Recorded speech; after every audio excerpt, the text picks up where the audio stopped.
जय हिंद दोस्तों, नमस्कार साथियों। मैं आज आपको अनुसूचित संविधान से रिलेटेड संविधान का जो महत्वपूर्ण जो टॉपिक्स है जो अपने मध्य प्रदेश पुलिस भर्ती के लिए जो आने वाले हैं। मध्य प्रदेश पुलिस भर्ती में संविधान से रिलेटेड एक दो प्रश्न हमेशा आता ही है, तो इसमें जो अनुसूचित वो महत्वपूर्ण टॉपिक्स है अपना, इसको अपन कवर करेंगे।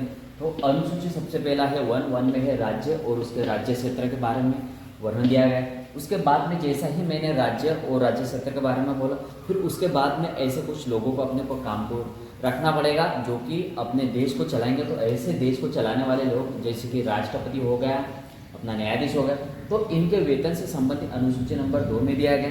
फिर उसके बाद में यदि अपन ने उन लोगों को यदि काम पे रखा है तो फिर अब उन्हें काम करने के लिए कुछ शपथ वपथ दिलानी पड़ेंगी कि भाई तुम जो भी काम करोगे अच्छे से करोगे, उसमें कोई गलत नहीं करोगे। तो तीसरे नंबर पे क्या आता है, फिर उन लोगों को अपन ने क्या दिला दी, शपथ दिला दी। तो जैसे अपन उनको शपथ दिला दी, फिर वो लोग अपना काम अभी अच्छे से करेंगे। तो चौथे नंबर पे आता है अपना राज्यसभा में सीटों का बनना, यानी जो विधि बनाने वाले जो लोग हैं उनको कौन कौन से जो राज्य है, जैसे कि मध्य प्रदेश हो गया, छत्तीसगढ़ हो गया, यानी अलग अलग राज्यों से कितनी सीटें अपने को लेना है, वो अनुसूची नंबर अपने को 4 में दिया है। उसके बाद में फिर जो अनुसूचित जो जनजाति क्षेत्र है, यानी कुछ जनजाति क्षेत्र कैसे होते हैं कि पिछड़े हुए होते हैं, तो उनके लिए प्रशासन और नियंत्रण से संबंधित जो उपबंध है वो अनुसूचित नंबर अपने को 5 में दिया गया है। फिर उसके बाद में कुछ जैसे कि पूर्वोत्तर वाले जो राज्य है, असम, मिजोरम, मेघालय, त्रिपुरा, इन पर प्रशासन संबंधी जो उपबंध है वो अनुसूची नंबर 6 में दिए गए। फिर इसके बाद में आता है अपना अनुसूची नंबर 7 समवर्ती सूची, राज्य सूची, संघोची। समवर्ती सूची यानी कि होता है इसमें केंद्र और राज्य दोनों की शक्तियां मिलकर होती है। राज्य सूची में सिर्फ जो राज्य के पास की शक्ति है वो राज्य की शक्तियों का वर्णन राज्य सूची में, और संघ सूची सिर्फ केंद्र के पास की शक्तियां संघ सूची में है ना। इस प्रकार से अनुसूची नंबर 8 में आता है 22, यानी इसको तुम याद रख सकते हो कि जो 22 लोग हैं वो विदेश गए और 22 लोग 22 भाषा बोलते हैं, है ना, और उनका अनुसूची नंबर 8 में उनका वर्णन दिया हुआ है। फिर भूमि सुधार।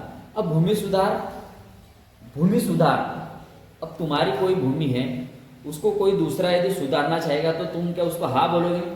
नहीं बोलोगे, तो नो, है ना। भूमि सुधार नो से अनुसूची नंबर 9, है ना। ये जो भूमि सुधार यानी जब संविधान बना था, अपना संविधान बनने के समय अपने पास सिर्फ 8 अनुसूचियां थी, है ना। 395 अनुच्छेद और 22 भाग थे। लेकिन जैसे ही संविधान में संशोधन होते चले तो सबसे पहला जो संशोधन हुआ है वो हुआ भूमि सुधार कानून यानी जो प्रथम संशोधन है 1951 का सबसे पहला संशोधन अनुसूची नंबर 9 जुड़ा था। फिर उसके बाद में जो अनुसूची नंबर अपना जो 10 जुड़ा है वो है दल बदल कानून। जो 52वां संशोधन अपना 1985 का 52वां संशोधन 1985 में दल बदल कानून जो 10वीं जो अनुसूची है वो 52वां संशोधन 1985 के तहत जुड़ी गई है। इसके बाद में जो अपना जो 11वीं जो अनुसूची आती है, यह महत्वपूर्ण सूची है, अनुसूची है। इसका वर्णन बहुत ही अच्छी तरीके से संविधान में अपने दिया गया है। तो अनुसूची नंबर 11 है पंचायती राज व्यवस्था, 73वां संशोधन 1992 के तहत पंचायती राज व्यवस्था अनुसूची नंबर 11 में जोड़ा गया है। उसके बाद में अपना आता है 12 नंबर का आता है नगर पालिका है 74वां संविधान संशोधन 1992, है ना। इस तरीके से तुम अनुसूची पूरी 12 को याद रख सकते हो। इसे हो सकता है तो 11 पंचायती राज व्यवस्था है, यानी 11 लोग पंचायत में गए और फिर एक लोग मिलकर यानी पार्षद उसके साथ में मिल गया, तो 12 के 12 लोग आ गए नगर पालिका। ठीक है, जय हिंद।